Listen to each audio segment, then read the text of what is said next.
नमस्कार दोस्तों, मैं प्रतिभा दीक्षित स्वागत करती हूँ आपका सरल संस्कृत सुगम संस्कृत में। और आज हम संज्ञा प्रकरण में आगे पढ़ने वाले हैं यत्न के बारे में। यत्न क्या होता है? यत्न जो है किसी भी वर्ण के उच्चारण के लिए किया जाने वाला जो प्रयास होता है वो यत्न कहलाता है। यत्न जो है दो प्रकार के होते हैं, अभ्यंतर प्रयत्न और दूसरा होता है बाह्य यत्न। अभ्यंतर प्रयत्न का तात्पर्य है वर्णों के उच्चारण से पहले जो प्रयास किया जाता है, जो अंदर ही जो प्रयास किया जाता है वो अभ्यंतर प्रयत्न है, और वर्णों के उच्चारण के बाद किए जाने वाला प्रयास वो है बाह्य यत्न। जो अभ्यंतर प्रयत्न होते हैं वो होते हैं कुल 5 प्रकार के: स्पृष्ट, ईषत्, स्पृष्ट, ईषद, विवृत, विवृत और संवृत। उसके अतिरिक्त जो बाह्य यत्न हैं ये होते हैं 11 प्रकार के: विवार, संवार, श्वास, नाद, घोष, अघोष और अल्पप्राण, महाप्राण, उद्दात, अनुद्दात और स्वरित। इन 11 उच्चारण स्थानों में जो पहले 8 उच्चारण स्थान हैं महाप्राण तक, ये व्यंजनों के उच्चारण स्थान हैं, और उद्दात, अनुदात और स्वरित ये स्वरों के उच्चारण स्थान हैं। तो इनको थोड़ा सा एक बार विस्तृत रूप से देख लेते हैं। आभ्यंतर प्रयत्न, सबसे पहले बात करते हैं आभ्यंतर प्रयत्न की। आभ्यंतर प्रयत्न में स्पष्ट उच्चारण स्थान, स्पष्ट जो प्रयत्न है वो किन किन वर्णों का होता है? वो होता है स्पर्श वर्णों का। स्पर्श वर्ण में जो उदित वर्ण हैं कवर्ग, चवर्ग, टवर्ग, तवर्ग और पवर्ग, इनका जो आभ्यंतर प्रयत्न होता है ये होता है स्पष्ट। उसके बाद आता है ईषत् स्पष्ट। ईषत् स्पष्ट 4 वर्णों का होता है, अंतस्थ वर्णों का, य, व, र, ल। इसके बाद ईषद विवृत। ईषद विवृत ऊष्म वर्णों का आभ्यंतर प्रयत्न है, जिनमें है श, श, स और ह। उसके अतिरिक्त विवृत, विवृत जो है वो स्वरों का आभ्यंतर प्रयत्न होता है। और संवृत जो है, संवृत व्याकरण की प्रक्रिया में, लौकिक प्रयोग की दशा में जो अस्वर है उसका संवृत प्रयत्न होता है, और जो व्याकरण की प्रक्रिया है उसमें उस अ का विवृत प्रयत्न ही होता है। तो अर्थात संवृत वर्ण कौन सा हो गया? लौकिक दशा में प्रयुक्त ऋष्व अ, ये हो गया संवृत प्रयत्न वाला वर्ण। अब बाह्य यत्नों की बात करते हैं। बाह्य यत्न किस किस प्रकार है? अब देखिए, इनको ये है 11। अब इनको याद करने का मैंने एक तरीका, एक ट्रिक निकाली है। कैसे करेंगे कि आप पहले इन 11 बाह्य प्रयत्नों को याद कर लीजिए। विवार, संवार, श्वास, नाद, घोष, अघोष, अल्पप्राण, महाप्राण, उद्दात, अनुदात और स्वरित। इनको 1-2 बार बोल के याद कर लीजिए। अब सबसे पहले विवार को लिखिए। अब आप ब्लॉक्सेस बना लीजिए। सबसे पहले विवार को लिखिए एक ब्लॉक्स में, उसके बाद जो विवार के बाद आता है संवार को लिखिए दूसरे ब्लॉक्स में, उसके बाद विवार, संवार, श्वास को विवार के पास लिखिए, उसके बाद नाद। अब नाद के बाद घोष आता है, घोष को ये वाले ही बॉक्स में लिखिए, उसके बाद अघोष। तो हो गए ये 6, इनके 2 बन गए। उसके बाद एक हो गया अल्पप्राण और एक हो गया महाप्राण। उसके बाद उद्दात, अनुदात, स्वरित, इनकी बाद में बात करेंगे। पहले व्यंजनों के बाह्य यत्नों की बात करते हैं। तो ये 2 कैटेगरीज हो गई, 4 हो गई बेसिकली: विवार, श्वास, अघोष, संवार, नाद और घोष, अल्पप्राण और महाप्राण। अब सबसे पहले विवार, श्वास, अघोष में कौन कौन से वर्ण आते हैं? तो इसमें किसी भी वर्ग के पहले और जो दूसरे वर्ण होते हैं वो आते हैं। इसके अतिरिक्त विसर्ग आता है, जो श, श और स, ये तीनों आते हैं। जिव्यामूली आते हैं, उपदमानी आते हैं, और वर्गों के जो 1-2 यम हैं वो आते हैं। इसके बाद दूसरे ब्लॉक्स में हम लिखेंगे 1-2 उसमें हो गया, तो इसमें बचे 3, 4 और 5 वर्ण। जो वर्गों के तीसरा, चौथा और 5वां वर्ण है वो आ जाएगा इस संवार, नाद और घोष में। उसके अतिरिक्त विसर्ग के साथ क्या बचा? अनुस्वार, स, श, स वहाँ पे आ गए, तो यहाँ पे बचा ह। उसके बाद अंतस्थ वर्ण और यम, जो वर्गों के और तीसरे और चौथे हैं वो यम वर्ण का जो बाह्य यत्न है वो हो गया संवार, नाद और घोष। उसके बाद ये एक बार सारे जो वर्ण हैं एक बार इनको इन 2 कैटेगरीज में बांट दिया। अब दोबारा बात करते हैं अल्पप्राण और महाप्राण यत्न की। अल्पप्राण में अब वहाँ पे हमने लिया था 1 और 2, अब यहाँ पे हम अल्पप्राण में विषम संख्याओं को लेंगे 1, 3 और 5, यानी किसी भी वर्ग के पहला, तीसरा और पांचवा जो वर्ण है उसका बाह्य यत्न जो होता है वो होता है अल्पप्राण।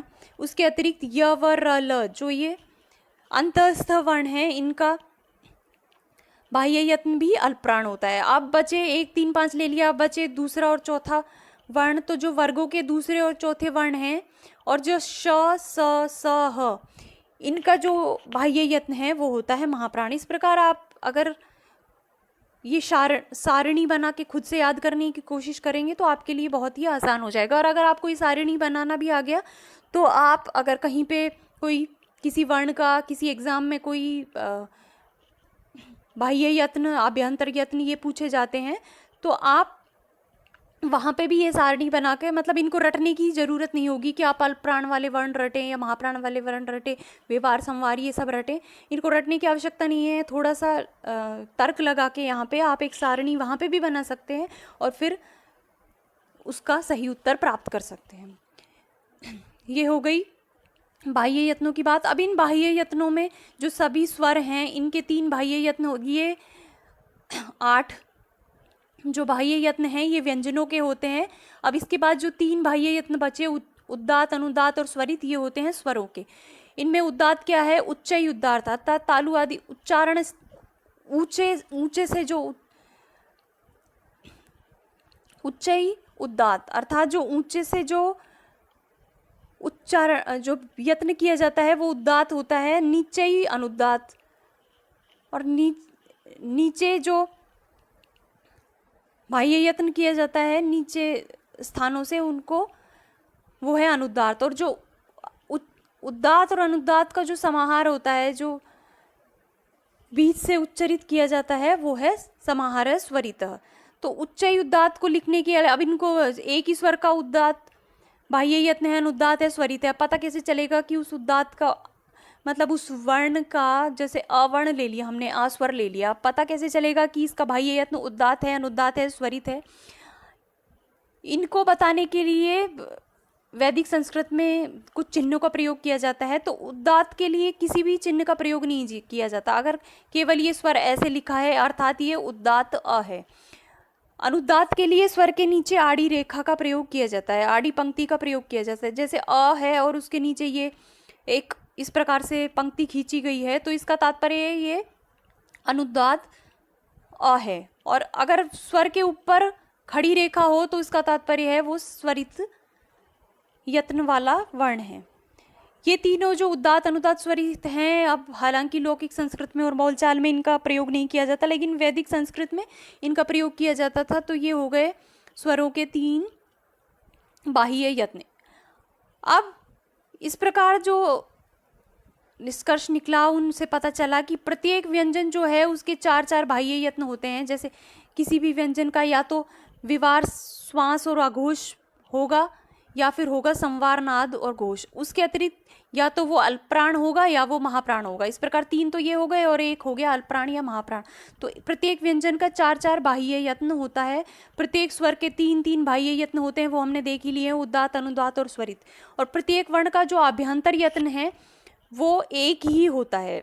इस प्रकार जो अगर पूछे कि किसी भी व्यंजन के कुल यत्न, कुल प्रयत्न कितने हो गए, तो किसी भी व्यंजन के कुल प्रयत्न 5 हो सकते हैं। 4 तो बाह्य यत्न और 1 आभ्यंतर प्रयत्न। इसी प्रकार स्वर का पूछे कि कुल एक स्वर के कुल कितने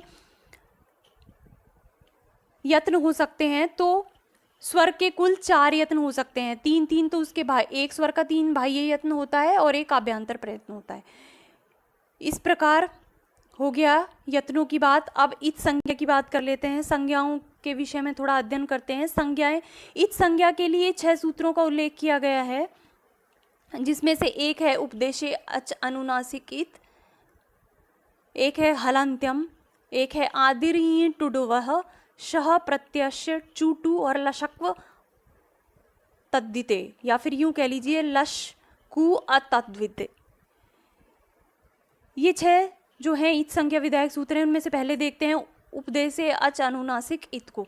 उपदेशे अच अनुनासिक इत जो है वो उपदेश में, उपदेशावस्था क्या है, जो पाणिनि ने जो पहले जो कही गई, जो उनके द्वारा जो कही गई अवस्था है वो उपदेश अवस्था है। यानी उन्होंने किन किन चीज़ों का उल्लेख किया है, धातु का, ये जो है धातु आदि, इनका जो उल्लेख किया है ये उपदेश अवस्था कहलाती है। यानी पाणिनि ने जिन जिन अवस्थाओं का वर्णन किया है वो उपदेश अवस्था। तो उन उपदेश अवस्थाओं में जो अनुनासिक जो अच होता है, उस अनुनासिक अच की इत संज्ञा हो जाती है। और इत संज्ञा होने का यहाँ पे व्याकरण में प्रत्येक या संज्ञा सा फलवती, मतलब कोई भी संज्ञा करते हैं तो उसका फल होएगा। ऐसा नहीं है कि बस इसका नाम रख दिया इत संज्ञा और क्यों कर रहे हैं। इसका एक कारण है कि इत संज्ञा करने के बाद इनका लोप किया जाता है तस्य लोपः से, और फिर अदर्शनम लोपे से इनका दर्शन हो जाता है। तो इनका लोप करने के लिए इनकी इत संज्ञाएं करते हैं। तो उपदेश अवस्था में जो अनुनासिक अच होता है उसकी जो इत संज्ञा होती है वो होती है उपदेश से, अच अनुनासिक इत से। उसके बाद दूसरा सूत्र आता है हलंत्यम। उपदेश अवस्था में जो अंतिम हल होता है उसकी भी इत संज्ञा होती है। जैसे शप प्रत्यय में जो प है वो अंतिम हल है, अंत में है और हल है, ये व्यंजन है, तो इसकी जो इत संज्ञा होगी वो होगी उपदेश अच अनुनासिक इत से। एक सूत्र है आदिर ई टुडुवह। इसमें जो धातु में आदि में जो ई टुर टवर्ग, टवर्ग नहीं, ई टू, जो धातु के आदि में जो स्थित ई टू और डू है, इनकी इत संज्ञा होती है आदिर ई टुडुवह से। जैसे टू नदी धातु में टू की इत संज्ञा हो जाती है इस सूत्र से। अब चौथा सूत्र आता है शह प्रत्यस्य। शह प्रत्यस्य सूत्र क्या है, ये प्रत्यस्य, प्रत्यय के शह की इत संज्ञा हो जाती कहाँ पे, आदि में। अगर किसी प्रत्यय के आदि में श हो तो उसकी इत संज्ञा शह प्रत्यस्य सूत्र से हो जाती है। जैसे शफ प्रत्यय है, शफ प्रत्यय में श जो है वो आदि में है, तो यहाँ पे जो श की इत संज्ञा है वो हो जाएगी शह प्रत्यस्य सूत्र से। उसके अतिरिक्त एक सूत्र आता है चूटू। चूटू सूत्र से क्या होता है कि आदि में जो स्थित है, ऐसे चवर्ग और टवर्ग की इत संज्ञा होती है। जैसे जश प्रत्यय ले लेंगे तो जश प्रत्यय में आदि में स्थित है ये चवर्ग का, च छ ज, चवर्ग का तात्पर्य च छ ज ज। तो यहाँ पे जो चवर्ग का जो ये वर्ण स्थित है, इस आदि में स्थित चवर्ग के वर्ण की चूटू से इत संज्ञा हो जाती है और फिर तस्य लोपे से उसका लोप हो जाता है। इसी प्रकार एक और सूत्र है लशक्व तद्दिते, अर्थात अतद्दित।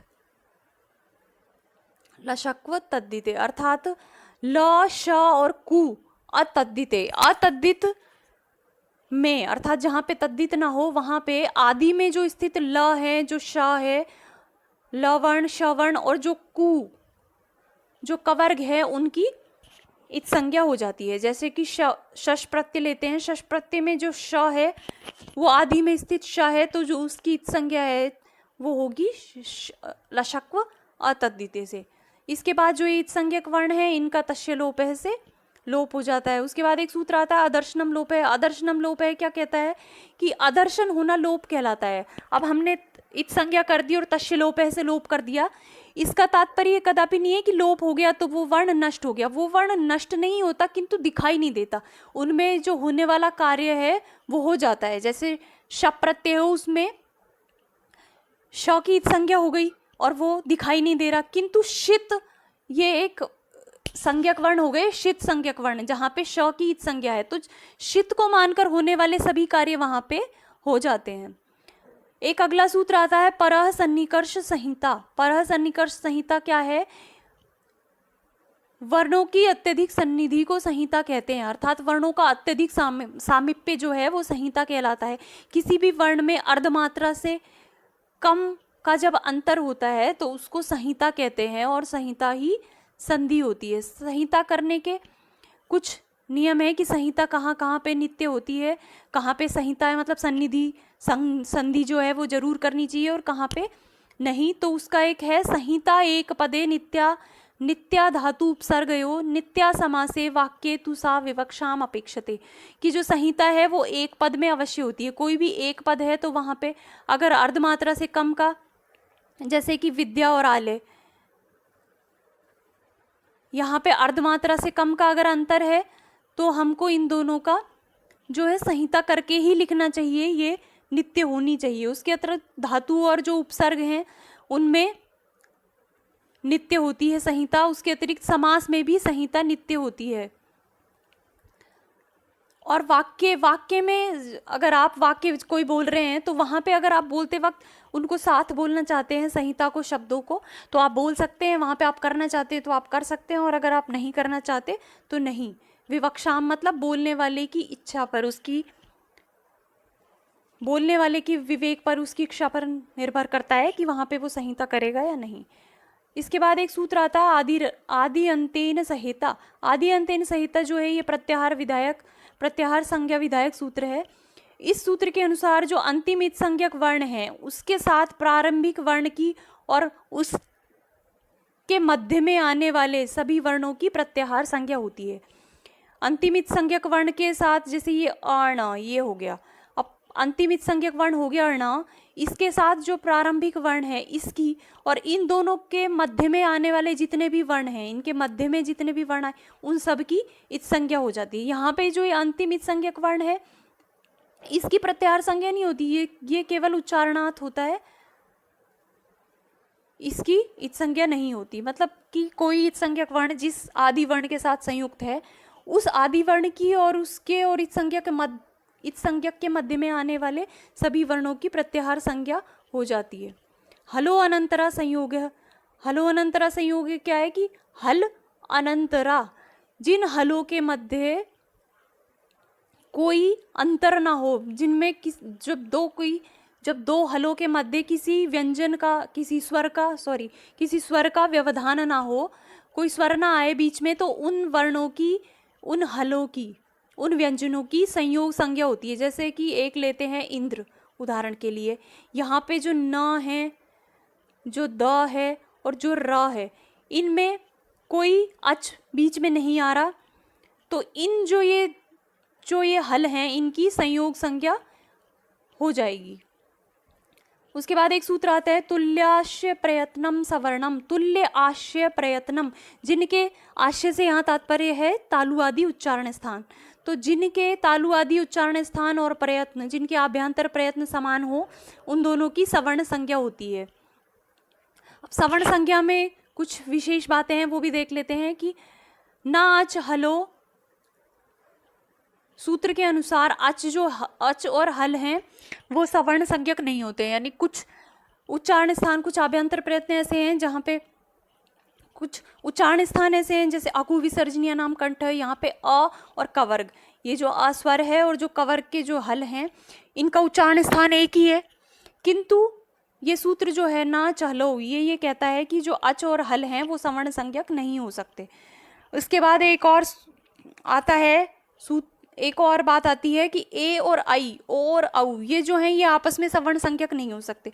अगर ये सवर्ण संज्ञक होते तो माहेश्वर सूत्रों में इनके लिए जो पृथक से एक सूत्र है ए ओ अंग और आई औच, इन दो पृथक सूत्रों को फिर इनको पृथक में बताना व्यर्थ हो जाता। अगर इनकी सवर्ण संज्ञा होती तो फिर जैसे आ का उल्लेख अलग से नहीं किया गया है, आ के साथ ही उसकी सवर्ण संज्ञा है, तो इनको अलग से बताने की आवश्यकता नहीं होती, इसलिए ये भी सवर्ण संज्ञक नहीं होते। तीसरा है री वर्णयो मिथ सावर्ण वाच्यम। इसके अनुसार री और जो री वर्ण है इनकी आपस में सवर्ण संज्ञा होती है, ऐसा वार्तिककार कहते हैं। अब बात करते हैं स्वरों के भेद की। अब स्वर जो है हमने पढ़ लिया, उन ह्रस्व दीर्घ और प्लुत होते हैं, उसके अतिरिक्त उदात्त अनुदात्त और स्वरित होते हैं। इस प्रकार इनका एक और भेद आता है मुखो नासिका वचनो अनुनासिक है। मुख नासिका वचनो अनुनासिक, मतलब मुख के साथ साथ जो वर्ण नासिका से भी उच्चारित होता है उसको अनुनासिक कहते हैं, और जो नासिका से उच्चारित नहीं होता उसको कहते हैं अनुनासिक। इस प्रकार स्वरों के भेद हो गए ह्रस्व दीर्घ और प्लुत। अब इस ह्रस्व के भी 3 भेद हो गए, उदात्त अनुदात्त और स्वरित। अब उस उदात्त के भी 3 भेद हो गए, एक हो गया अनुनासिक उदात्त और एक हो गया अनुनुनासिक उदात्त। इस प्रकार एक एक स्वर के 6 भेद हो गए, 6 ह्रस्व के भेद, 6 दीर्घ के भेद और 6 प्लुत के, अर्थात कुल हो गए 18। एक स्वर हो गया 18 प्रकार का। अब आगे देखते हैं, जैसे ए ई और उ, अ ई और उ जो हैं ये 18 प्रकार के होते हैं, क्योंकि इनका ह्रस्व दीर्घ और प्लुत तीनों होते हैं, और इन तीनों के फिर उदात्त अनुदात्त स्वरित और उनका भी अनुनासिक और अनुनुनासिक, इस प्रकार ये 18 प्रकार के हो गए। री जो है ये भी 18 प्रकार का होता है, इसका भी ह्रस्व दीर्घ और प्लुत, उनके भी उदात्त अनुदात्त और स्वरित और उनके भी अनुनासिक अनुनुनासिक। लेकिन जो री वर्ण है उसमें दीर्घ का अभाव होने के कारण ह्रस्व और प्लुत ही होगा, तो ह्रस्व और प्लुत के भेद हो गए, फिर उदात्त अनुदात्त और स्वरित, इस प्रकार इसके कुल हो गए 12 भेद। री और री वर्ण की जो है सवर्ण संख्या होती है, जैसा कि अभी हमने पढ़ा था वार्तिककार के अनुसार, तो इनके कुल मिलाकर एक एक के हो गए 30-30 भेद। और ए ओ आई औ इनमें ह्रस्व का अभाव होता है, ये ह्रस्व नहीं होते, ये दीर्घी हैं चारों स्वर, इसलिए इनके हो गए 12 भेद। इस प्रकार अ ई उ और री इनके तो हो गए 18 भेद, अ ई उ इनके तो हो गए 18 भेद, री और री के हो गए 30-30 भेद, और ए ओ आई औ के हो गए 12 भेद। ये हो गया स्वरों का भेद। अब आगे आता है सुप्तिंगंतम पदम। एक और सूत्र है सुप्तिंगंतम पदम। इसका तात्पर्य है कि जो सुबंत और तिगंत होते हैं, जो सुबंत और तिगंत होते हैं उनकी पद संज्ञा होती है, उनको पद कहा जाता है। अब सुबंत और तिगंत क्या होते हैं? जिन शब्दों में सुप आदि प्रत्ययों का प्रयोग करके जो शब्द बनाया जाता है वो सुबंत कहलाते हैं। शब्दों से विभक्ति और वचन के अनुसार लगने वाले सु औ जस आदि किस प्रत्यय होते हैं, तो ये जो सुप्रत्यय जिस शब्द से लग जाते हैं वो सुबंत शब्द कहलाता है। और धातुओं से लगते हैं तिंग प्रत्यय। तिंग प्रत्यय धातुओं से पुरुष और वचन के अनुसार और परस्मयी पद और आत्मनेपद के अनुसार लगते हैं। तो जब जैसे पठ धातु है, पठ धातु में जब तिप प्रत्यय लगा के पठती हो जाएंगे, तो ये पठती जो तिप प्रत्यय लग के जो पठ धातु का जो ये निष्पन्न हुआ है शब्द, ये होता है तिगंत। सुबंत सुऔजस, ये तो आप जानते हैं, सुऔजस समौजस, ये जो 21 प्रत्यय हैं, और उसके अनुसार और उसके बाद तिंग जो प्रत्यय है ये हैं, सॉरी ये यहाँ पे मैंने गलत लिख दिया है, 21 प्रत्यय नहीं है, ये है 18 प्रत्यय। 9 प्रत्यय हैं परस्मयी पद में और 9 प्रत्यय हैं आत्मनेपद में। तिप्तजी सिप्तस्तम इप्वस्मस तयाताम झ था साथाम धम ध्वम इट वहीं महिंग, ये जो 18 प्रत्यय हैं ये होते हैं तिंग। तो इन तिंग और शुभ प्रत्ययों से जो युक्त जो शब्द हैं उनकी पद संज्ञा होती है। पद संज्ञा करने का यहाँ पे क्या तात्पर्य है? पद संज्ञा एक संस्कृत में एक सामान्य नियम है कि अपदम न प्रयुंजीत, कि अर्थात आप जो अपद है उसको प्रयुक्त नहीं किया जाना चाहिए, कभी भी अपद का प्रयोग नहीं किया जाना चाहिए। अगर आपको किसी शब्द का प्रयोग करना है तो आप या तो सुबंत करके उसका प्रयोग करो या तिगंत करके उसका प्रयोग करो। कुछ लोगों को ये ऐसा लगता है कि जो अव्यय होते हैं, जो निपात होते हैं, वो अपद ही प्रयुक्त हो जाते हैं, किंतु भले ही उनमें सुबंत दिखाई न देते हो क्योंकि उनका लोप हो जाता है अव्यादाप सुपे आदि सूत्रों से, किंतु उनमें उनका भी जो प्रयोग है वो सुप्तिंगंतम पदम के अनुसार उनका सुबंत और तिगंत बनाकर ही उनका पदों के रूप में प्रयोग किया जाता है। तो इस प्रकार ये एक सामान्य दृष्टि है व्याकरण में, किसी भी भाषा के व्याकरण में घुसने से पहले, कि क्या क्या उसका एक कितने वो वर्णों को मानते हैं, किस बेस पे वो काम करते हैं। तो ये हो गया संज्ञा प्रकरण। आशा है कि आपको ये समझ आया है। अब मिलते हैं एक नए टॉपिक के साथ, तब तक धन्यवाद।